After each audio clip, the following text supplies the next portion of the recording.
It is a pleasure to be back in Halifax, and especially back at the request of Karen and her team. As everybody in Halifax knows, when Karen calls, you say yes, whatever the question. So it's terrific to be here.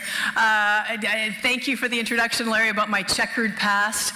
I was at an event recently in Vancouver, and we're talking about how I had a late start and started university when my kids were 2 and 1, and went to Okanagan University College in the middle of the Kootenays. And I said, and you know, they brought me back there recently because I was the most famous graduate who wasn't in jail. Exactly. But out of the corner, there was a hoot and a holler, and I thought, well, that's a very enthusiastic response. So after the talk, a woman came to the side of the table and said, hello, my name is Deborah Buzzard. I'm the principal of Okanagan University College. I'm like, oh, sorry. She said, no, it was great, and it's probably true. I opened up the newspaper this morning, the Halifax newspaper, and one of the lead stories was that Doug Ford was seen dining at the Trump Hotel yesterday. You know, we're really hurting for news when where the Premier of Ontario has lunch is suddenly part of the Canadian press remit. So I have a confession to make. I have coffee at the Trump Hotel. Yep, my office is right beside the Trump Hotel, and in the back there is a Starbucks, and it is the most underutilized Starbucks in Washington because it's kind of hidden. But I draw the line. I have never, ever been to the Starbucks with the Canadian ambassador, David McNaughton. No matter how much he begs me, I don't go. So that's where I draw the line. At the Canada Institute, I'm a Canadian, and I run an organization that is in a U.S. federal research organization. It's kind of a weird place for a Canadian to be, but I wave the flag on behalf of Canadian issues as much as we can. We work really closely with the Embassy of Canada, although we're not affiliated with the government. And we try to make sure that when the U.S. decision makers are doing something that's going to affect Canada, that we try to ensure that the Canadian interests are well known so that we don't get sideswiped in any unintentional issues like, oh, I'm sorry, I didn't know that was going to affect Canada. So we try to preempt that. That's what we used to do. Since the election of Donald Trump, it's been high drama all the time. It's been a three-ring circus, and dealing with the political relationship that has emerged with President Trump and his tweets and Justin Trudeau and his responses has been amazing. I'm an economist. I'm a trade person. I try to focus on long policy issues, but it's really become a bit ridiculous getting calls from the media saying, you know, what do you think of Chrystia Freeland's t-shirt yesterday? And what do you think Canada's going to do if Donald Trump tweets this or that? And as you know, here in Canada, Prime Minister Trudeau's popularity actually rises every time the president says something nasty about him. So it's this weird symbiosis, which I'm not sure is good for anyone. And I don't know if you're experiencing it here, but coming from originally from Sault Ste. Marie and raised in Calgary, I was back in the Soo this summer, and there's just a lot of cross-border animosity. People are feeling that the relationship is different. People are feeling that, you know, a sibling relationship has really been fractured.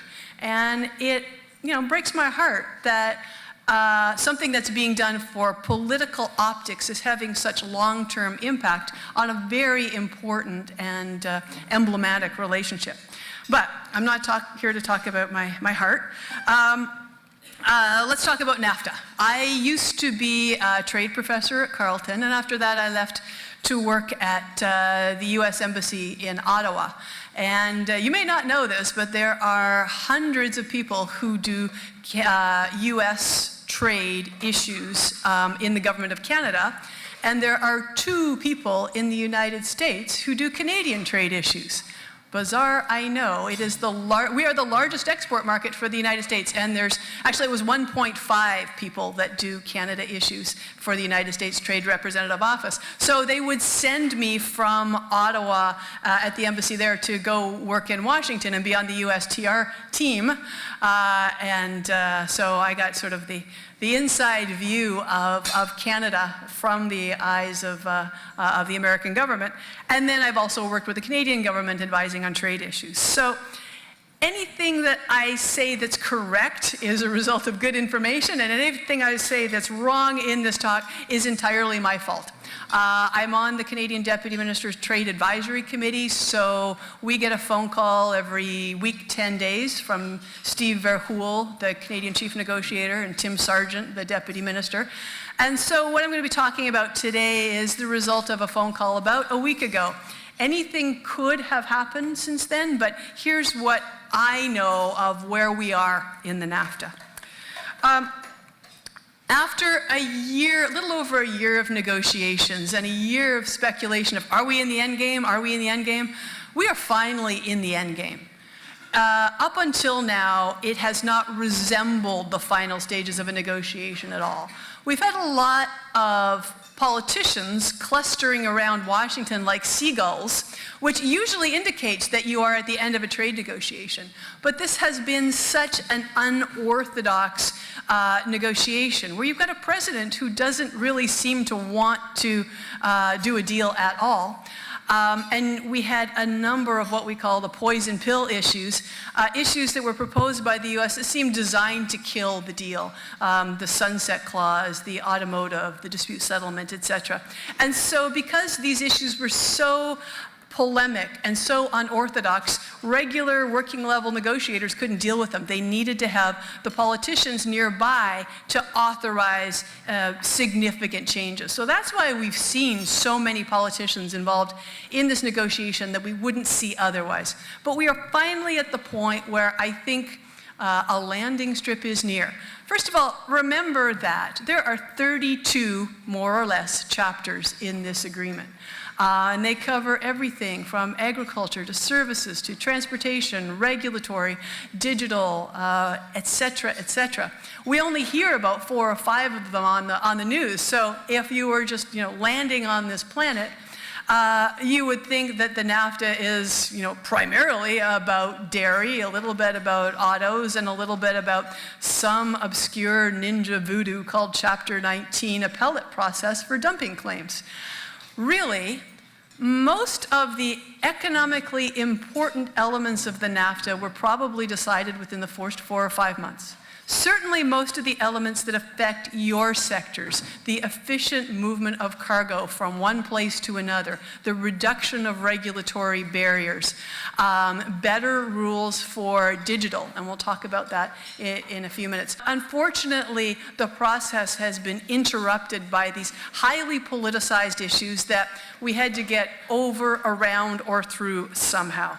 So you heard this summer that Mexico and the U.S. went off and did a deal together, and they threw Canada under the bus, or somebody got thrown under the bus. Not really.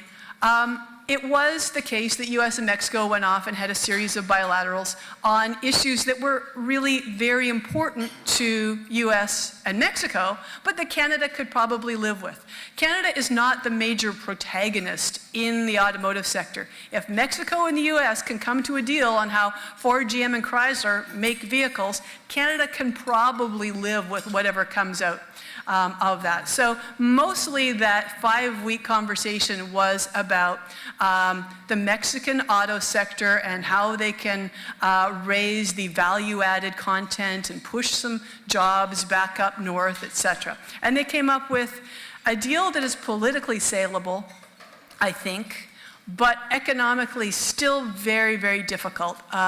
It will have to be held in place by these Section 232 tariffs, these national security tariffs, which are a terrible, terrible instrument, and they are a 25% tariff that is extremely punitive. If they're not held in place with the 25% tariff, what happens is the automakers can just revert to the WTO rate, World Trade Organization rate, which is about 3%. So you're saying, okay, I can have duty-free with Nafta and a lot of regulatory headache, or I can pay 33% and just take the WTO rate. Well, I'll just take the WTO rate.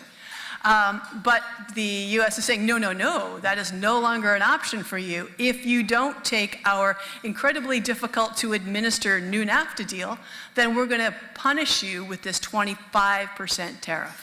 So you've watched these 232s, these national security tariffs, and how they affect the steel and aluminum sector. You've watched the tit-for-tat retaliation that's going on between the U.S. and Canada, but now magnified on steroids with China. That instrument is becoming a common arrow in the Trump quiver, and that should make us all very, very nervous, because the progressive liberalization that we experienced since the late 50s with the GATT, General Agreement on Tariffs and Trade, is now being thrown out the window so that the president and now others will be able to use these unilateral instruments that everyone has previously said, no, no, no, we want to get away from that. We want to reduce the impact of politics in cross-border trade, not increase it. So that's something to be worried about. Where are we on deadlines? We could potentially have a deal by, I don't know if it's going to be this week. It might be this week. It might be by the end of the month. I think we are on track for a deal by the end of the month. And that would be good, because the negotiations have sort of reached their shelf life. They've reached their sell-by date. They've covered all of the important issues. They've got a landing strip for settlement, and they need, a sort of momentum to just take them to conclusion. So I think that by the end of this month, we'll see it. But the Canada is holding things up idea, or that, somehow Canada is an impediment to these negotiations, it's just not true. Mexico and U.S. had a good session over the summer, but they didn't write much down. They didn't write 32 chapters of legal text that are ready to deliver to Congress. They had some broad conceptual ideas that they agreed to, but Canada, being the little secretary bird that it is left actually drafting text, making sure that T's are crossed and I's are dotted, and that, it is going to be a robust agreement that will satisfy the legislatures and satisfy the business community and satisfy everybody that needs to be satisfied. So it's not Canada saying, oh ho hum, how many dairy cows should we sacrifice? It is actually doing the work of a complex, comprehensive trade negotiation. So I'm thinking by the end of this month, maybe more, maybe less, but it should be soon. Nevertheless, it cannot be approved by the current Congress. It can be signed within the term of the current Congress, but it can't go through the full markup, review, and implementation process with the current Congress. That date was passed back in May. So it's going to be the next Congress that fully implements this deal, hopefully.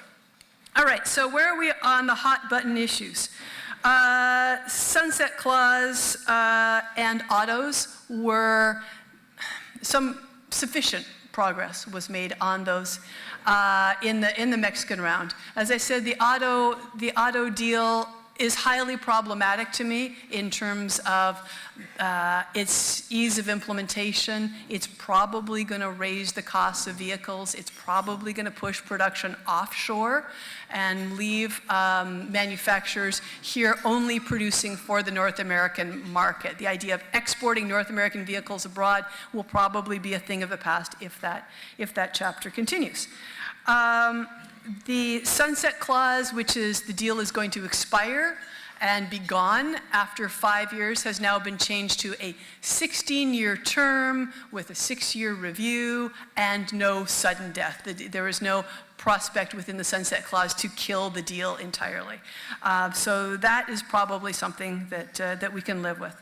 On dispute settlement, one of the big issues there was the investor-state dispute settlement prospect.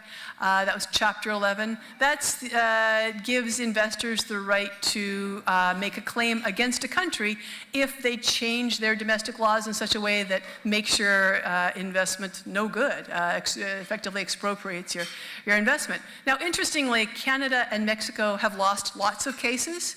The United States has never lost a Chapter 11 case, but the White House thought that this was tantamount to offering, free investment risk insurance to Americans and encouraging them to move offshore. So the U.S. was against continuing Chapter 11. Where we seem to be now is that at least in key sectors, energy, infrastructure, chemicals, that there will be investor-state prospects, and this will probably be expanded because, frankly, Congress wants this to be expanded. The chapters 19 and 20, we need smarter people than me to try to figure that out. Larry's a lawyer. I think Larry needs to come back up and explain where we are with the appeals process on Chapter 19, which has to do with dumping. This is very important to Canada because this is the hill we died on in the Canada-US Free Trade Agreement. Now we have far fewer dumping cases than we did in the past, but one of the cases that we do have is softwood lumber, and we're in the middle of a softwood dispute. So is Canada going to give up that sacred element in the middle of a softwood dispute? I don't know.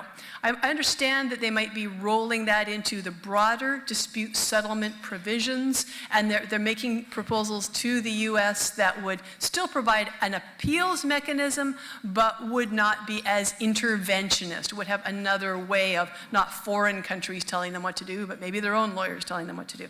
I don't know you. I'm not going to practice law without a license, but it looks like they're moving towards a settlement on that.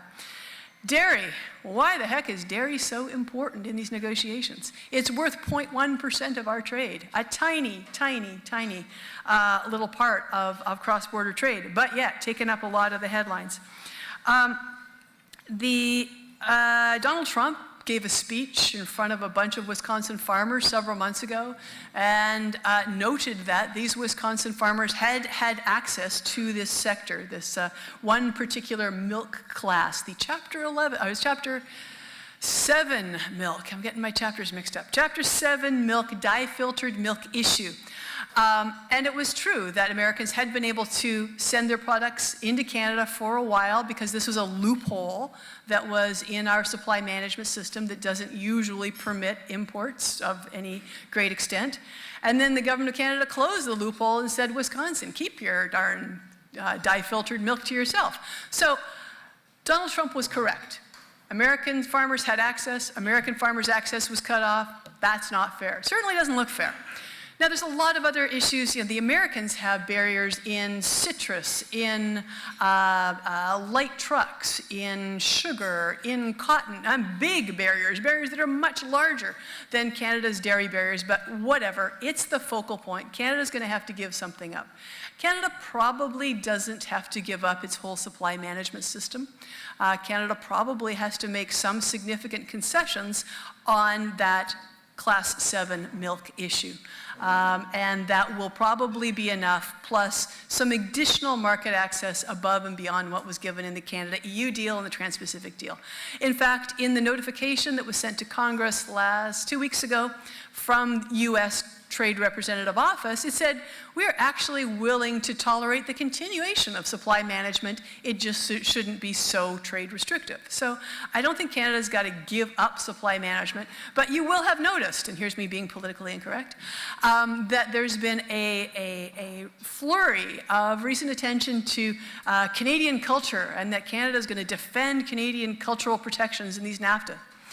Nobody's actually asked Canada not for any of their cultural industries. It's not an issue, but in order to probably justify making a significant concession on dairy, which is going to affect Quebec proportionately more than other provinces, they are going to say, hey, but we defended that cultural issue that is so important to you, Quebec. So even though nobody asked for culture, we're still defending it vociferously in order to do the domestic political game. Procurement. You're here reading about procurement this week. The original government procurement offer that the United States made was terrible. It would have taken Canada back to a much weaker position. It was like a 25-year ago benchmark for level of access to U.S. government contracts. What we're probably going to get now is status quo. What we had before the negotiation, what we'll have coming out of the negotiation. No harm, no foul. Canada would have liked more, but it's probably going to at least be able to hold on to what it's got. Similarly, labor mobility, the government has been making a great deal of modernizing the free movement of people chapter. Not going to happen under the Trump government, not going to happen under their approach to immigration and foreigners and treatment of foreigners, but what we saw coming out of the Mexico deal was they will probably continue to maintain the Nafta visa, the TN visa, which does make it easier for certain professions to move back and forth across the border. So if you have TNs in your organization, you can probably continue to use TNs. Me, I have 5 people who work for me. 2 of them have TNs, so I'm glad that 40% of my staff are still secure. Up in the air, I still haven't heard enough about intellectual property and labor, not the labor in the auto sector, but labor rules, unions, labor rights. We tend to hear more about that in the end game, so that's what gives me pause to say it's probably not this week. We need to hear more rattling of sabers on intellectual property, particularly in patent medicines, pharmaceuticals. We will probably see the Trans-Pacific Partnership, the TPP settlement being dragged and dropped into the Nafta on intellectual property, and that's probably about the best we could hope for. Again, the most important things, though, from an economic dollar value and for people in this audience have been the things that have been settled for months, and that is the modernization elements, digital, customs facilitation, making it easier to move products across the border using less pen and paper and more automated processes. As you know, we do have a lot of automated processes, but they're piecemeal. They're different here, not consistent. The programs aren't consistent. Nafta is a vehicle to standardize and amplify automated border processes. Regulatory cooperation, common standards, practices for certification and inspection. This is some of the important stuff NAFTA can actually help with, and we've agreed that this reduction of regulatory red tape is important.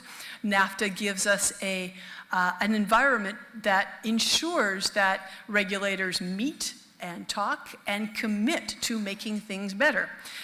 This morning you were talking about blockchain issues. NAFTA can have an important impact on that. Again, many of the elements that are developing in digitization and digital technologies for goods and cargo industries are terrific, but we need to make sure that there is a regulatory framework in place that ensures that you can't suddenly close your border to the movement of data that is critical for the operation of your business. Like, oh, I'm sorry, you have to move your server here, or I'm sorry, you have to give us the source code for that product, or any of the other things that are currently in the works to impede the movement of data and the development of the digital economy. Yep, we got to protect personal information. Yep, we got to be vigilant against cybercrime, but a number of the proposals that are emerging from countries are also highly protectionist and would prevent the development of some of the new technologies that you all are talking about to make your business easier, better, and faster. How has the time flown by? It's already 20 minutes into my talk, and I haven't got to the good stuff. So that's the NAFTA. Happy to talk to anybody after about any specific sectors and where they might be going. I think we're on track for settlement. I think we're going to see an agreement. As you know, it takes forever to get a deal fully implemented. So don't look at having a new NAFTA actually in place. Best guess, maybe the end of 2019, but I'd be more likely to say it's in 2020. Another thing I'm concerned about, though, is these national security tariffs that the president will continue to use as long as he continues to be the president. The ability to impose a 25% tariff in a day at the stroke of a pen on your nearest and dearest trading partner is going to really change the way that we do trade unless we're able to roll this back. China is big enough and rich enough to fight this fight with them, and it's going to take us little guys down in the process. And I really don't know how we roll those back. Mexico and the United States finished their Nafta negotiations, and the U.S. did not agree to get rid of those 232s that were imposed on Mexico. What the U.S. Trade Representative said is, gosh, we think that's a good idea, but it's the Commerce Department that's in charge of those tariffs. You're going to have to ask the Commerce Department to get rid of those tariffs. So that's one of the things the Canadians are doing is, at this moment, they're trying to get a release from those 232s as a condition for signing a NAFTA. The president loves this instrument, and it's very, very detrimental. And trade is not the only issue that concerns me. The NAFTA is an important issue, but I don't know how many of you read the PricewaterhouseCoopers report that the Business Council of Canada put out last week. The impact of the U.S. tax gap, U.S. tax reform, is something like 10 times the impact of losing the NAFTA. The Conference Board of Canada estimates that if NAFTA is terminated, 85,000 jobs will be lost and 0.5% of GDP. Well, that's not good. But U.S. tax reform could account for 10 times that amount. For 4.9% of GDP, worth $85 billion, 3.5% of Canadian employment. And wait, it gets better. Of that, about $516 million in GDP losses here in Nova Scotia. And you know what sectors are most affected? Chemical manufacturing, plastic and rubber manufacturing, and transportation and manufacturing. 3 sectors that are highly represented here. So that makes me nervous. I think that within Government of Canada policy, one of the things that can be done is provide parity to U.S. Tax write-offs for capital equipment. So if you make a capital equipment purchase in the United States, you can now write that off in the first year, 100% write-off. In Canada, that's amortized over a number of years, 2 years-ish. Canada can provide parity on that write-off, and that would be helpful. Canada could also reduce its corporate and personal income tax rates, but that's going to be very hard on programs and services that depend on those taxes.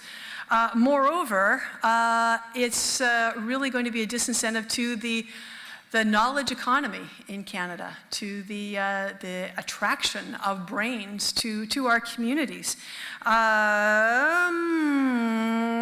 Where have I got the number here? It's a good one. Brain drain, there we go. So in Ontario, which is what I was looking at last week, a high income earner who's in the digital or high-tech sector is probably going to be taxed at 54%. Who does Ontario compete with? Ontario competes with New York, which has a personal tax rate at 31%, and Michigan, which is 27%. So almost half of the personal taxes in Michigan versus in Ontario. Where would you live? As well, we have extremely high carbon prices in this country. Yes, emissions control is really important, but the U.S. put the brakes on their carbon pricing, and Canada continues to price carbon well, very, very highly. Also, we are grappling with more than 20,000 refugees from the United States. I can't even believe I'm saying that out loud. Last year, there were 20,000 refugees coming from the United States, walking across the border, most of them at Roxham Road in Montreal, Quebec. These are folks who cannot live under Donald Trump's current immigration program and the cancellation of the various refugee and haven programs that they had. And so, what's it costing us? I have this written down. Yes, so in 2015, 2,500 asylum seekers crossed the border into Canada, walking across the border.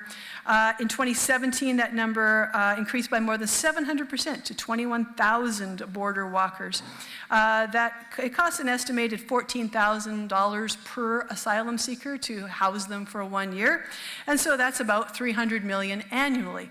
Yes, Canada is a great country, and Canada has an open immigration policy, and Canada has a big heart towards refugees and diversification. But Canada was already maxed out in its skills-based immigration and authorized and lawful immigration program. So the resources that we had in place to process the folks we already thought we were going to get are now being allocated to stand at Olympic Stadium and process the border walkers who are coming up from New York State into Quebec. So that worries me. Taxes, carbon pricing, interprovincial trade barriers cost $1 million a year, infrastructure gaps, permitting time, et cetera, et cetera. This is a tough time to be in Canada, and I think it's going to continue to be a tough time. Not that there aren't a lot of resources and a lot of important advantages, but this is a lean time for the country, and programs that are no longer working or no longer efficient probably need to be eliminated. Now, what is the good news? What is the good news? Halifax ports, they're the good news. Read about the infrastructure plan to optimize efficiency for traders and optimize capacity. I also read about the contribution that this infrastructure plan is making to livability. So if you want to attract those high-tech knowledge workers, Halifax Ports is contributing to making this a better place to live. And reverse brain drain. Also, the work on the digital shipping platform is huge. I hope we in the Nafta can help facilitate that. And so in your industry, you are part of the solution, not part of the problem. So thank you for your time, and I'm happy to answer any questions that you have. We have other trade agreements. Yes. With Europe and TPP and so on, and you haven't touched on all these negative, awful things that are going to happen to us if some of these clauses in NAFTA happen. Isn't there some hope? Yes. Some hope on these other ones? That is a great question. I'm glad you asked me that, because that was the top of page 2 I forgot to talk about. Trade diversification. Trade diversification is incredibly important for Canada, and the Canada-EU agreement is a good agreement. In particular, it's a great deal for the Maritimes. And it looks like we are finally going to get all the impediments out of that to fully implement it. The bad news is it will only increase Canadian trade at maximum by about 9% in goods and 13% in services. And it really won't divert much trade from the United States. Okay, so you all know that the United States is the largest source of destination for Canadian exports, right? Hands up if you think that amount is more than 50%. More than 50% of exports go to the United States. Okay, is it more than 60%? Is it more than 70%? Yes, 75% of exports go to the United States. All right, so the top 10 Canadian export market destinations. What's number 2? Okay, well, anybody want to hazard a guess on the percentage of Canadian exports that go to China? It's a single digit. 4. That's our second largest export destination, takes 4%. Okay, what about other countries? How much for UK? 1. Oh, we're going to go better. It's 3 right now. Brexit hasn't happened. 3 for the UK. Another one. Mexico. How much for Mexico? 1 big one. And there's one in the middle there. No, they're down in the 1s. I'm looking for the one with the 2. They make a very fine car and excellent sushi. Japan. Japan is our 1, 2, 3, 4, our 4th largest trading partner. So here's the list of our top 10. 75% of exports, manufactured goods, and agriculture, to the United States. 4% to China, 3% to the UK, 2 to Japan, and 1 of each to Mexico, France, Belgium, Germany, India, and South Korea. That's our top 10. even if everyone works really, really hard to diversify and establish new contacts and new supply chains, we can't shift the needle on that U.S. trade dependence in the near term. And I am sorry to say this, but Donald Trump may get a second term, and this sort of volatility is going to continue. So if you have the opportunity to shift the needle, please do. The rest of Canada would really benefit. But yes, the Canada-EU agreement is good. And the Trans-Pacific Partnership Agreement is good, but as you can see, most of these other markets are just rounding errors for Canada. Most of our eggs are in the U.S. basket, like it or not. And we've tried for years to diversify, but they're right next door. Common language, common business practices, short transportation costs. What are you going to do? That was our interactive portion. I have a second one. Sure. Because you vaguely mentioned about the trade war that's going on between the U.S. and China. Yep. Because that is very problematic. Yes. And what's your take on that? My take on that is it's going to have to be consumers in the U.S. for whom the penny drops in how much this war is costing them. Because what happens is, so a country like the United States imposes a tariff, a 232, or in the case of China, a 301 tariff to punish another country for doing something. And they impose that tariff usually on just one or two goods. So in the US, it's been steel and aluminum, possibly auto parts. But then in retaliation, the other country looks at that and says, well, that's not fair. If you're gonna keep out $60 billion worth of my products, I'm gonna keep out $60 billion worth of your products. But rather than just putting it on steel and aluminum, I'm gonna pick really politically sensitive areas in the United States, like California wine and Washington apples and Kentucky bourbon and Harley Davidsons and Levi jeans.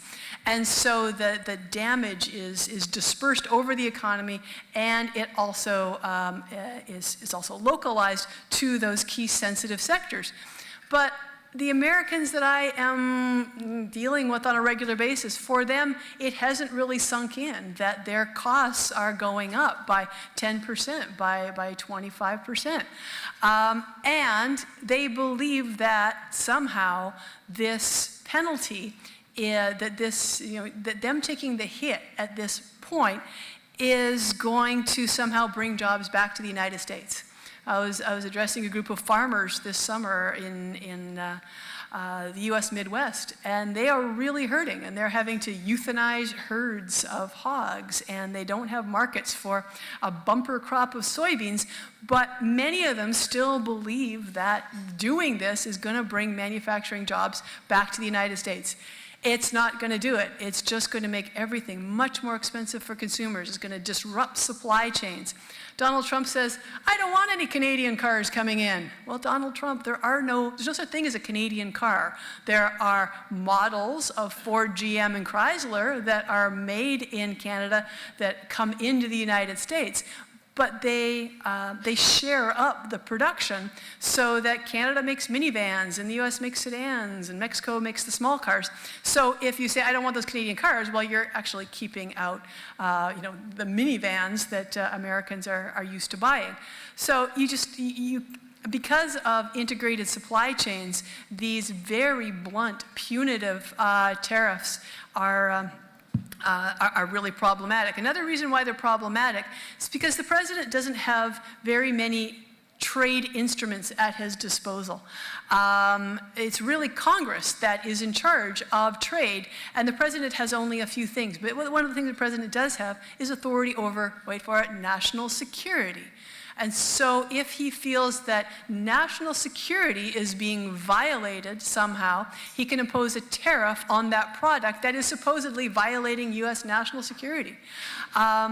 So Canada has been the unexpected recipient of national security tariffs has been told it's a national security threat despite, our contribution with the hostages in Iran and the 9/11 Gander passengers and working with the U.S. in conflict and war shoulder to shoulder for generations. So that's hard to take, but that national security tariff is the only instrument that the president has readily available. It's just very damaging, very destructive, and China is taking them on. They're not backing down. It's going to get worse before it gets better. He likes this instrument. Are you able to anticipate the thoughts of the United States government? Oh, sorry, am I able to anticipate the what of the United States government? Thoughts and ideas? The thoughts and ideas. Oh, that's a great question. Am I able to anticipate the thoughts and ideas of the U.S. government? No. But let me give you a longer answer. When we talk about Canada, in the context of the Nafta, when we talk about Canada and Mexico, they are relatively unitary actors in these negotiations. So the Canadians go to the negotiating table saying, I need a good deal for the business community. It's got to reflect some of our social issues, social concerns, and labor and the environment, and it's got to have a good sort of provincial proportionate representation. So I can't sell out Nova Scotia in order to get something in BC. I got to cover that well. So that's Canada's interest. Mexico similarly has that, unitary, what do they want? United States, Canada has been negotiating with at least 3 separate entities, maybe 4, over these entire negotiations. You have had a president who has not wanted to have a trade negotiation, who has said very publicly and very often, NAFTA is the worst trade agreement ever. I hate trade agreements. Let's get rid of them. And then you have Congress, which is fundamentally in charge of trade, but which has loaned out through Trade Promotion Authority the authority to negotiate a trade deal to Donald Trump, the president, the White House, and USTR, which is a presidential agency, not a legislative body. So you've got that body that is has basically been anti-trade in many ways. Then you have U.S. Congress, which is pro-trade, usually. At least the moderate elements of both the Democratic and Republican Party tend to be pro-trade. And then we have this other element, which is the Supreme Court, or U.S. courts. And that's something that we tend to forget about in this whole NAFTA thing. What happens if the president pulls the plug?